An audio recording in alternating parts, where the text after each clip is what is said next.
Assalamualaikum warahmatullahi wabarakatuh. Di sini saya dari kelompok 2 dengan anggota Ahmad Si Pratama, Muhammad Dharma Saputra, dan Yumas Galang Prakoso akan mempresentasikan pengorganisasian atau organizing di dalam manajemen. Jadi masuk ke slide yang pertama.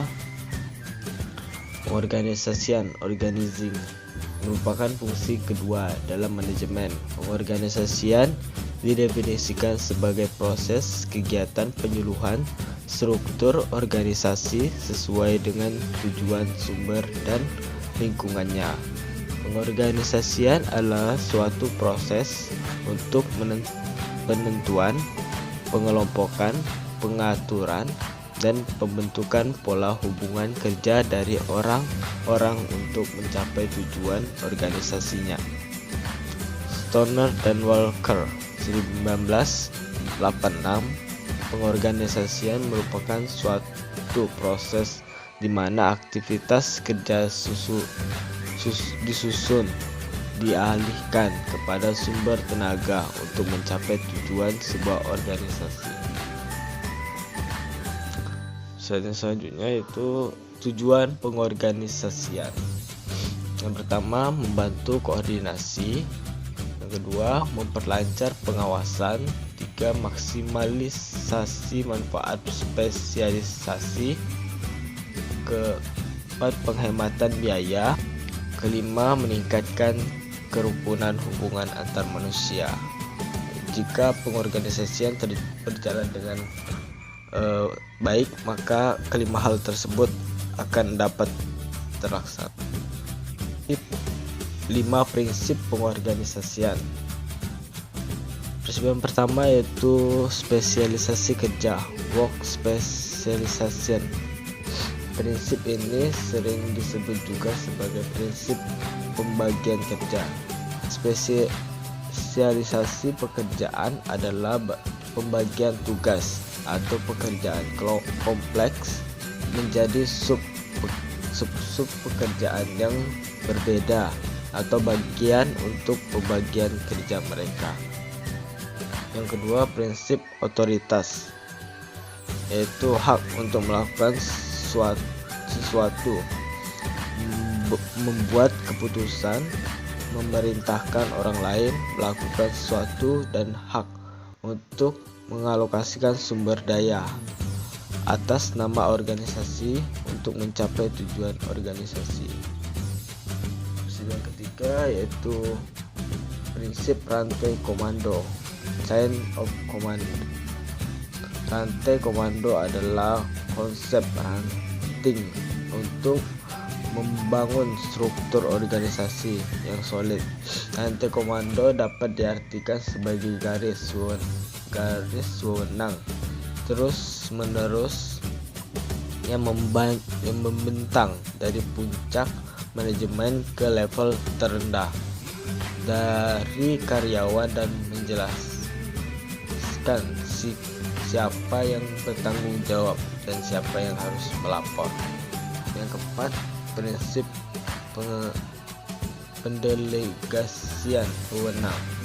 Delegation merupakan hak penting dalam organisasi. Tanpa pendelegasian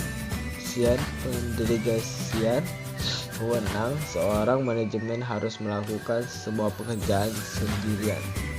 Keberhasilan seorang manajemen berdasarkan pada kemampuannya untuk mendelegasikan wewenang dan pekerjaan untuk bawahannya. Yang kelima itu prinsip rentang kendali, space of control.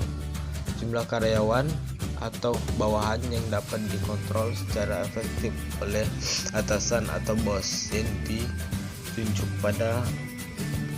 dapat menjadi atasan atau manajer. Area kontrol ini sangat penting untuk mengetahui desain dan dinamika grup dalam organisasi yang bersangkutan. Baiklah, selanjutnya akan dilanjutkan oleh Mas Galang Prakoso. 4 tahapan pengorganisasian. Yang pertama, tahap kreativitas. Meliputi 1. Orientasi keterampilan kewirausahaan dan operasional. 2. Berfokus pada produksi dan pemasaran. 3. Komunikasi non-formal. 4. Jam kerja yang panjang dan bonus yang lebih banyak. 5. Kegiatan organisasi dikelola berdasarkan umpan balik pada kondisi pasar atau reaksi konsumen. 2. Tahap pengarahan. Meliputi 1. Organisasi fungsional memisahkan produksi dan pemasaran. 2. Penentuan karyawan didasarkan pada spesialisasi. 3. Pengiriman produksi dan pembelian dikendalikan sistem akuntansi yang baik. 4. Standar beban kerja. Sistem insentif dan persiapan anggaran telah diadopsi.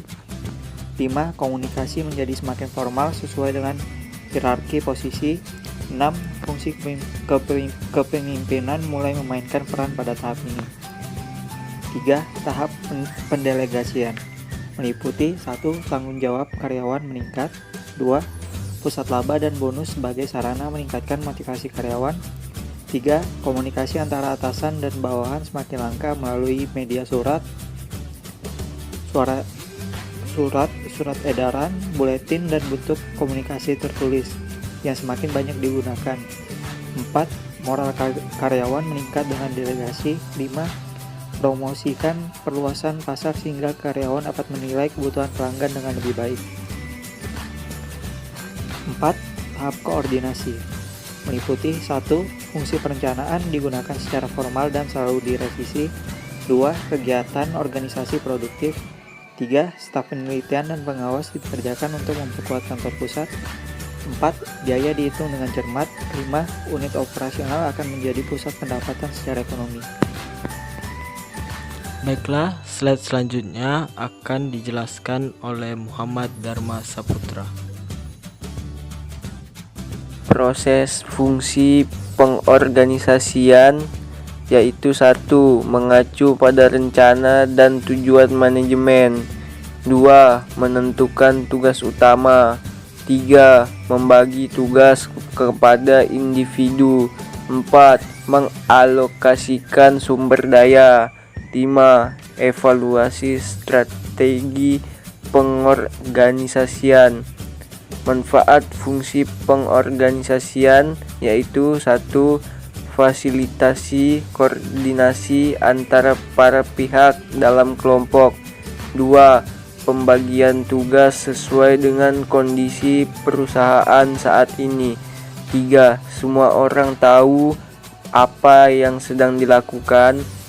4. Menyederhanakan pemantauan. 5. Memaksimalkan manfaat spesialisasi. 6. Efisiensi biaya. 7. Hubungan antara individu menjadi lebih harmonis. Sekian penjelasan yang dapat kami sampaikan. Kurang dan lebihnya kami mohon maaf. Wabillahi taufiq wal hidayah. Wassalamualaikum warahmatullahi wabarakatuh.